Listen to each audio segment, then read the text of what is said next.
세상에. 민준 씨, 너무 꽉 앉지 말아요. 목구멍에서 터져 나온 나의 흐느낌은 쇳소리처럼 부서지더니 이내 태산처럼 든든한 그의 어깨 속으로 흩어져 사라졌다. 그때의 기분을 뭐라고 표현해야 할까? 그것은 마치 예고 없이 닥친 지진과도 같아서 인생의 내리막길에 들어선 한 여자의 마음을 하얗게 비워버렸다. 그 남자 박민준. 그는 긴 말 없이 그저 거대하고 따뜻한 존재감으로 나를 감싸 안으며 내 안에 차갑고 시린 고독을 채워주었다. 너무나 안전하다는 느낌에 꽁꽁 얼어붙었던 심장이 금방이라도 녹아내릴 것만 같았다. 벅찬 감동으로 인한 현기증 뒤에 찾아온 것은 고통이 아니라 격렬한 행복의 파도였다. 50년 넘게 살아오면서 나 김서연이 단 한 번도 온전히 맛보지 못했던 그런 행복이었다. 세월을 따라 이미 죽어버렸다고 생각했던 영혼의 차가운 빈터가 순식간에 따뜻해지며 내 안의 모든 세포가 깨어나는 듯 생생해졌다. 그것은 단순히 고통을 달래주는 것을 넘어 시들고 메마른 늙은 여자의 자존감까지 다시 일으켜 세웠다. 가만히 있어. 내가 안아줄게. 이제 아무도 널 해치지 못해. 그 무뚝뚝한 남자의 서툴지만 진심 어린 속삭임이 자에 덮인 잿더미처럼 지루했던 내 인생을 구원하는 천국의 열쇠가 될 줄 누가 알았겠는가. 이 이야기는 서울에 장대비가 쏟아지던 어느 저녁부터 시작된다. 여러분께 이 이야기를 들려드리고 싶다. 그날 홍대 깊숙한 지하에 있는 벨벳 바 대기실은 곰팡내와 싸구려 향수 냄새가 뒤섞여 숨 막히는 공기를 만들어내고 있었다. 51세인 나 김서연은 낡고해진 붉은 벨벳 소파 구석에 몸을 웅크리고 앉아 있었다. 나의 멍한 시선은 신고 있던 스타킹에 난 긴 올 풀린 자국에 머물렀다. 작은 흠집이었지만 그것은 마치 내 인생의 흉터 같았다. 낡았고 아무도 고치려 하지 않는 그런 흉터 말이다. 맞은편 의자에는 갓 20살이나 되었을까 싶은 피부가 하얀 어린 접대부들이 머리를 맞대고 핸드폰을 보며 킥킥거리고 있었다. 그 맑은 웃음소리는 마치 내 자존심을 찌르는 바늘과 같았고 늙고 초라한 이 아줌마를 조롱하는 것만 같았다. 나는 고개를 숙인 채 감이 들지도 못하고 최대한 몸을 작게 웅크렸다. 서연 누님 3번 반기요. 대기실 문이 벌컥 열리고 매니저의 짜증 섞인 목소리가 분위기를 깼다. 그는 껌을 짝짝 씹으며 턱짓으로 나를 가리켰다. 그 곰 같은 아저씨가 또 누님 찾아요. 나는 지친 몸을 힘겹게 일으켜 치맛자락을 고치며 작게 물었다. 또 박민준 손님이야. 그럼 누구겠어요? 그 양반 취향도 참 독특하다니까. 여기 파릇파릇한 애들 다 놔두고 굳이 누님이어야 한다잖아요. 얼른 가보세요. 술 시켜놓고 묵묵히 기다리고 있은 지 좀 됐으니까. 나는 뒤따르는 따가운 시선들을 뒤로하고 도망치듯 대기실을 빠져나왔다. 3번, 방 문 앞에 서서 나는 깊게 심호흡을 하여 평정심을 되찾은 뒤에야 문손잡이를 돌릴 수 있었다. 문이 열리자마자 바위처럼 거대한 박민준의 형상이 눈에 들어왔다. 그는 노래를 부르지 않았다. 테이블 위에는 과일 안주나 거창한 안주도 없었고 반쯤 비어버린 독한 양주 한 병뿐이었다. 그는 작업복 차림에 먼지를 뒤집어 쓴 채 1인용 소파를 가득 채우며 묵묵히 앉아 있었다. 나는 살며시 문을 닫고 익숙한 영업용 미소를 지어 보였다. 민준 씨 오셨어요? 듣고 싶은 노래 있으세요? 하루 종일 일하느라 피곤하셨죠? 제가 내 말이 차에 끝나기도 전에 박민주는 쇠집게처럼 단단하고 거대한 팔을 뻗어 내 손목을 잡고 제지했다. 그의 굵고 낮은 목소리가 울렸다. 됐어. 시끄러운 건 질색이야. 나는 당황하며 탬버린을 테이블에 내려놓았고 손발을 어디다 둬야 할지 몰랐다. 그럼 이야기라도 할까요? 술 한 잔 따라 드릴게요. 여기 앉아. 그는 자신의 바로 옆 빈자리를 턱짓으로 가리켰다. 무뚝뚝한 말투였지만 위협적이지는 않았다. 그냥 가만히 앉아 있어. 나는 어색함을 감추며 얌전히 그 옆에 앉았다. 우리 둘 사이에는 정적이 감돌았다. 공간이 어찌나 조용한지. 그가 술잔을 들 때마다 얼음이 잔에 부딪히는 다그락 소리까지 들릴 지경이었다. 나는 도무지 이 남자를 이해할 수 없었다.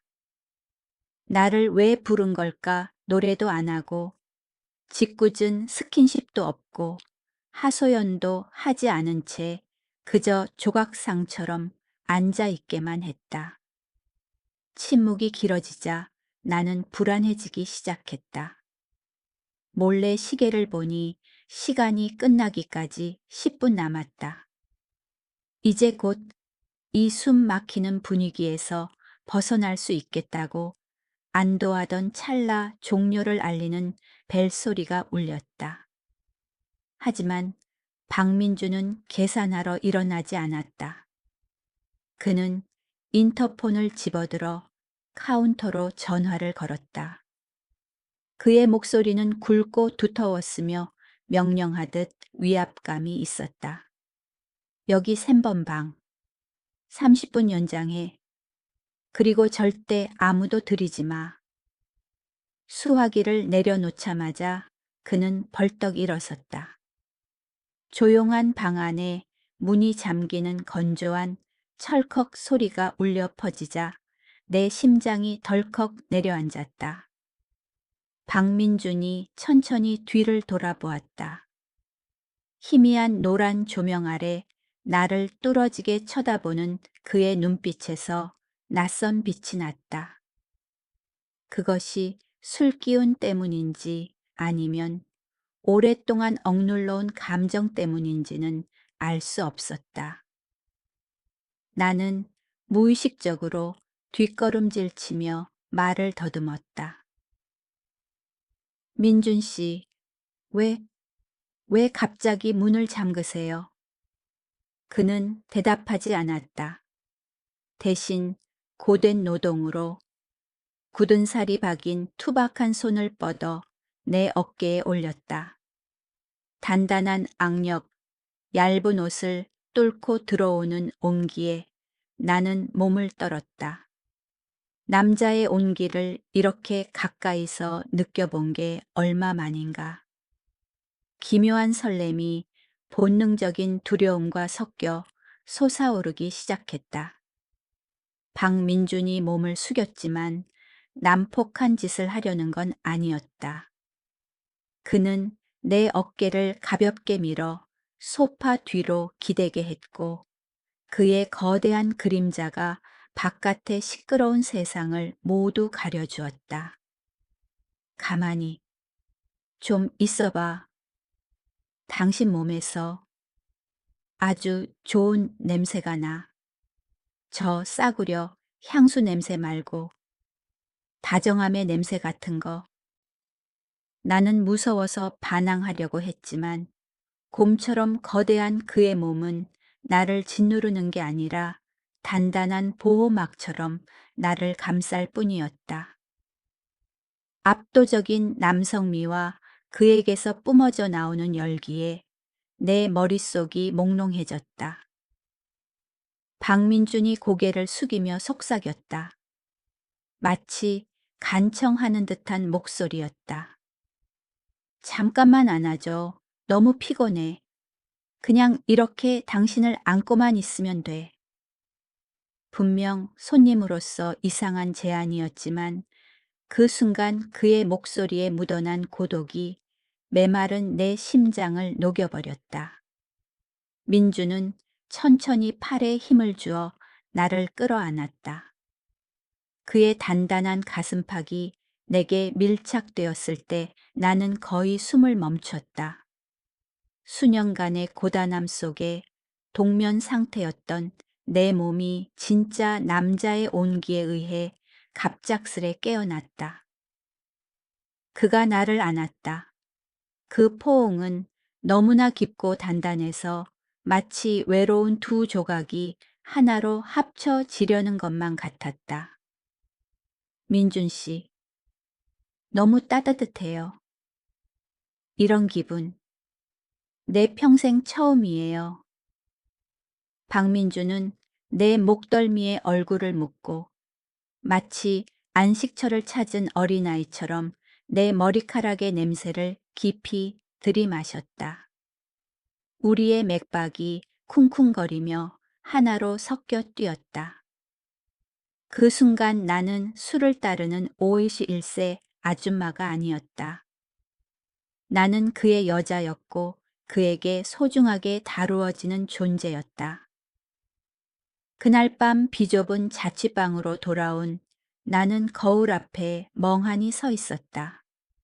쏟아지는 따뜻한 물줄기가 마음속의 복잡한 감정들을 달래주었다.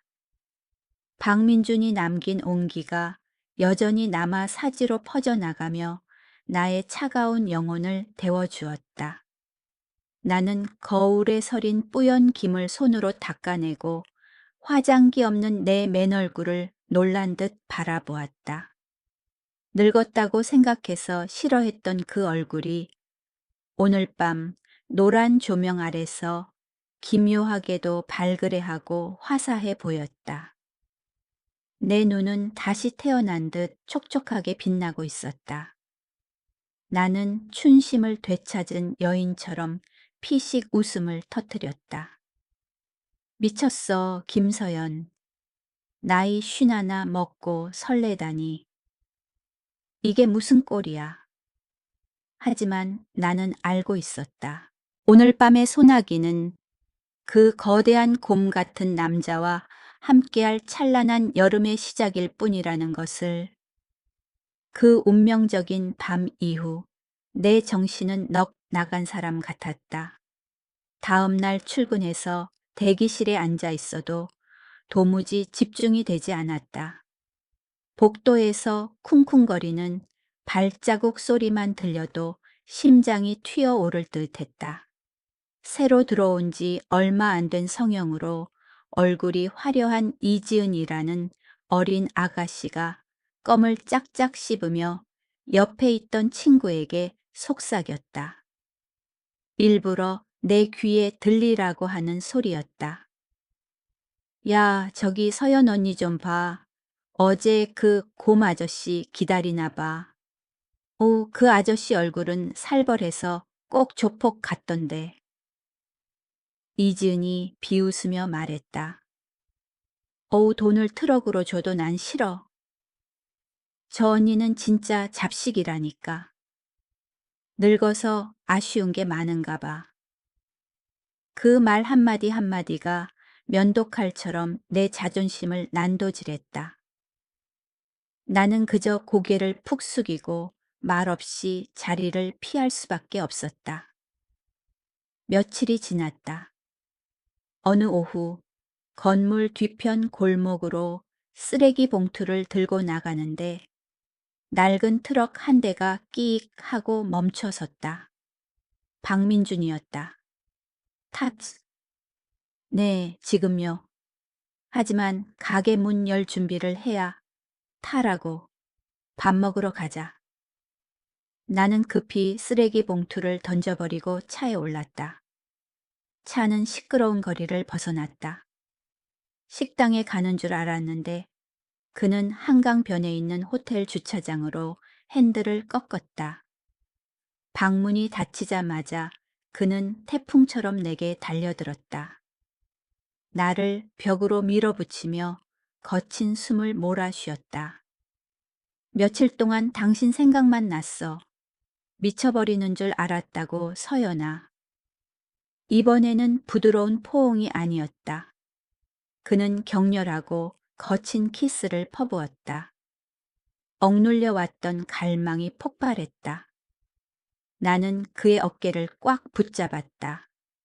내 안의 늙은 세포 하나하나가 그에 의해 다시 살아나 화려하고 뜨겁게 타오르는 것 같았다. 우리는 나이 차이를 잊고 영혼이 하나 되는 순간을 보냈다. 호텔을 나올 때 그는 말없이 내 손에 지폐 뭉치를 쥐어주었다. 내가 놀라서 쳐다보자 그는 급히 내 손을 잡으며 설명했다. 오해하지 마. 화대 같은 거 아니야. 네가 너무 말라서 그래. 소고기나 맛있는 거 사 먹고 몸보신 좀 해. 나 일하러 간다. 그 투박한 관심에 눈물이 핑 돌았다. 하지만 행복은 오래가지 못했다. 일주일 후 진짜 시련이 닥쳤다. 그날 저녁 가게에서 제일 어리고 예쁜 이지은이 일부러 민준에게 접근했다. 어머 민준 오빠, 왜 서연 언니를 찾아요? 언니는 늙었잖아요. 지은이가 모실게요. 박민준이 당황해서 반응하기도 전에 지은이 몸을 밀착해 왔다. 나는 방 구석에 얼어붙은 채 서 있었고 비참함이 밀려왔다. 나는 고개를 돌려 도망쳤지만 VIP 룸에서 들려오는 지은의 목소리는 여전했다. 오빠, 저 늙은 여자는 버려요. 늙은 데다 냄새도 나요. 노인네 냄새 같은 거요. 제가 천국을 보여드릴게요. 그 말은 내 심장을 찌르는 마지막 칼날 같았다. 나는 완전히 무너져 내려 건물 뒤 어두운 골목으로 뛰쳐나가 바닥에 주저앉아 오열했다. 절망의 끝에 있을 때 뒷문이 열렸다. 박민준이 뛰쳐나와 두리번거렸다. 나를 발견한 그가 달려왔다. 서연아 왜 도망가? 내가 소리쳤다. 가세요. 가서 그 젊고 예쁜 년이랑 놀라고요. 난 늙었어요. 냄새도 난다잖아요. 나를 왜 찾아요? 박민주는 아무 말 없이 내 어깨를 잡아 벽으로 밀치고는 떨리는 내 입술에 뜨거운 키스를 했다. 누가 그래? 누가 너한테 냄새 난다고 그래? 난 걔네들의 진한 향수 냄새가 역겨워. 난 이 냄새가 좋아. 너의 냄새. 삶을 치열하게 살아온 여자의 냄새. 이게 날 편안하게 해. 알겠어. 그 투박한 고백이 모든 장벽을 무너뜨렸다. 우리는 어두운 골목에서 서로를 꽉 껴안았다. 하지만 우리는 몰랐다. 이지은이 비릿한 미소를 지으며 그 장면을 촬영하고 있었다는 것을. 그날 밤 나는 교회에 있는 민준의 집으로 따라갔다. 소박하지만 따뜻한 집이었다. 그는 내게 밥을 지어주고 자신의 인생 이야기를 들려주었다. 그날 밤 우리는 서로를 조심스럽고 소중하게 대하며 함께했다. 다음 날 아침 그가 단호하게 말했다. 일 그만둬. 여기 들어와서 나랑 살아. 내가 먹여 살릴게. 나는 짐을 정리하고 신혼부부처럼 행복한 동거 생활을 시작했다. 하지만 하늘은 사랑에 빠진 사람을 시기하는 법이다. 비바람이 몰아치던 그날 밤, 내 전 남편인 최진호가 갑자기 들이닥쳐 문을 두드렸다. 이지은이 알려준 덕분에 그가 나를 찾아낸 것이다. 문 열어. 이 나쁜 년아. 술에 취한 그는 집으로 쳐들어와 미친 듯이 돈을 요구했다. 민준이 나를 보호하려 달려들었다. 두 남자가 격렬하게 몸싸움을 벌였다. 피가 거꾸로 솟은 최진호가 나를 세게 밀쳤다. 내 아랫배가 나무 수납장 모서리에 강하게 부딪혔다. 악, 비명 소리가 울려 퍼졌다. 뇌를 찌르는 듯한 고통이 덮쳐왔다. 나는 바닥에 쓰러졌고 민준의 절규를 뒤로 한 채 의식을 잃었다. 병원에서 의사가 비보를 전했다. 장기 손상이 심각합니다. 생명을 구하기 위해 수술을 해야 하지만 환자분은 아이를 가질 수 없게 될 겁니다. 깨어났을 때 긴 수술 자국에서 느껴지는 통증이 잔혹한 현실을 상기시켜 주었다. 아랫배를 만져보았다. 텅 비어 있었다. 민준 씨, 끝났어요. 난 이제 온전하지 않아요. 빈 껍데기일 뿐이라고요. 나는 그를 밀어내며 울부짖었다. 민주는 내가 밀어내는데도 아랑곳하지 않고 내 손을 꽉 잡으며 괴로워했다. 뻔뻔함은 거기서 끝이 아니었다. 전 남편 놈은 병원까지 찾아와 합의금을 요구했다. 민주는 아무 말 없이 그를 비상구 계단으로 끌고 갔다. 그는 더 이상 잃을 게 없는 남자의 이글거리는 눈빛과 압도적인 기세로 놈을 짓눌렀다. 경고하는데 이 여자는 내 목숨이야. 다시는 이 여자 근처에 얼씬거리면 그땐 맹세코 가만 안 둔다. 민준의 결기에 겁을 먹은 전 남편은 각서를 쓰고 도망쳤다. 퇴원 후 나는 결함이 생긴 몸에 대한 자격지심으로 민준과의 잠자리를 피했다. 하지만 그는 매일 끈기 있게 나를 돌보았다. 어느 비 오는 밤 내가 몸을 웅크리고 있을 때 그가 뒤에서 나를 안았다. 그러지 마요. 민준 씨, 난 이제 온전한 여자가 아니에요. 그가 내 몸을 돌려쓰고 눈을 깊이 들여다보았다. 누가 당신 보고 여자가 아니래. 당신은 김서연이라서 가장 멋진 여자야. 내 눈엔 언제나 당신이 아름다워. 그 말을 하고는 그가 무릎을 꿇고 내 배에 있는 긴 흉터 고통의 흔적 위에 더없이 경건하고 소중하게 입을 맞추었다. 고마워.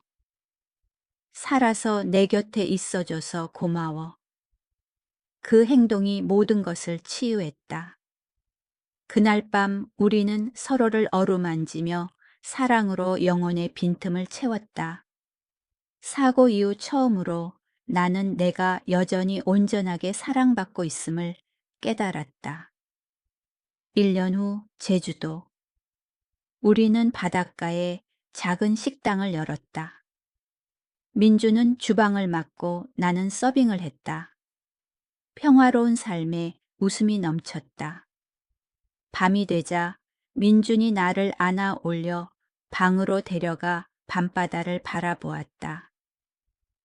그가 나를 침대에 눕히며 뜨거운 눈빛으로 말했다. 오늘 우리 마누라 정말 예쁘네. 오늘 밤은 온전히 나한테 줘.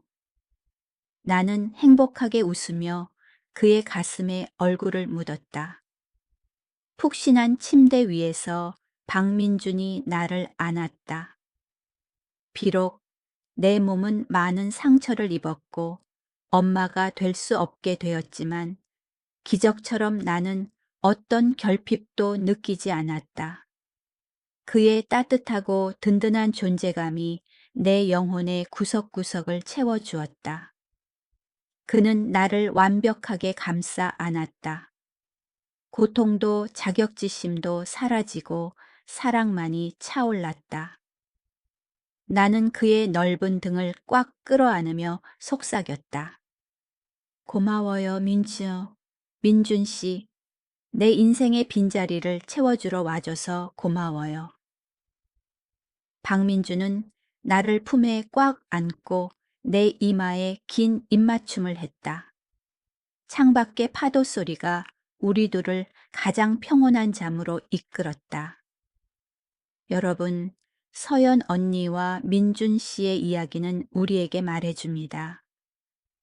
여자의 매력과 가치는 완벽한 몸에 있는 것이 아니라 바로 그 영혼에 있다는 것을요. 그리고 진정한 사랑은 언제나 모든 상처를 치유할 길을 찾아냅니다.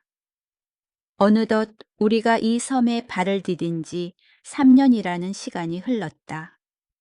우리 부부가 운영하는 작은 식당, 따뜻한 부엌은 이제 관광객들의 단골 코스가 되었다. 민주는 여전히 주방에서 묵묵히 일하지만 홀에서 서빙하는 나와 눈이 마주칠 때마다 그의 눈꼬리가 기묘할 정도로 다정하게 휘어진다. 오늘은 우리의 결혼 기념일이다. 바다 앞에서 조용히 치러진 둘만의 결혼식이었다. 마지막 손님이 나가자 민주는 평소보다 일찍 영업 종료 팻말을 걸었다. 그는 주방으로 들어가더니 정리가 아니라 직접 만든 듯 삐뚤빼뚤하게 크림이 발린 작은 케이크를 들고 나왔다. 3주년 축하해. 여보. 나는 웃음을 터뜨렸지만 눈물이 핑 돌았다. 이건 언제 만들었어요? 당신 시장에 채소 사러 갔을 때. 좀 못생겼지만 맛은 달 거야. 그가 머리를 긁적였는데 햇볕에 그을린 얼굴이 홍당무처럼 붉어졌다. 우리는 처마 밑에 앉아 파도 소리를 들었다. 민준이 갑자기 주름진 내 손을 잡더니 작은 상자 하나를 쥐어주었다. 안에는 곰 한 마리와 작은 꽃 한 송이가 새겨진 은목걸이가 들어있었다. 난 말주변이 없어. 민준이 낮은 목소리로 내 손등을 엄지로 어루만졌다.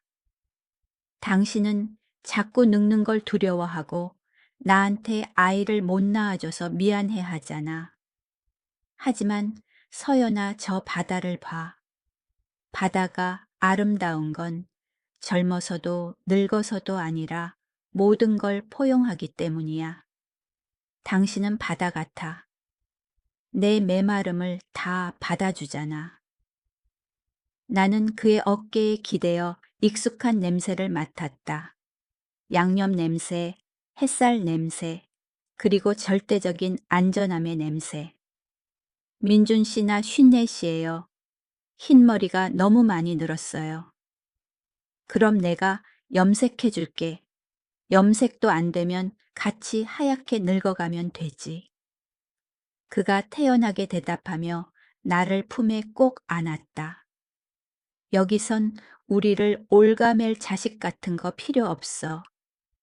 내가 당신의 덩치 큰 아이고 당신은 내가 지켜줘야 할 소녀잖아. 그거면 가족으로 충분해. 제주도의 밤바람이 거세게 불었지만 작은 방 안의 사랑의 불꽃은 여전히 뜨겁게 타올랐다. 민주는 내 배에 있는 긴 흉터 한때는 찢어지는 고통이었으나 이제는 그의 입맞춤 아래 강인한 생존의 증거가 된 그곳에 키스했다. 우리는 서로에게 녹아들었다. 젊은 날의 격정적인 탐닉이 아니라 폭풍우를 지나온 영혼들이 비로소 찾은 평온한 안식처 같은 기품이었다. 나는 깨달았다. 여자의 봄은 20대에 있는 것이 아니라 내 인생의 남자가 나타나는 그 순간 활짝 피어난다는 것을. 그리고 나에게 그 봄은 바로 박민준이라는 이름이었다.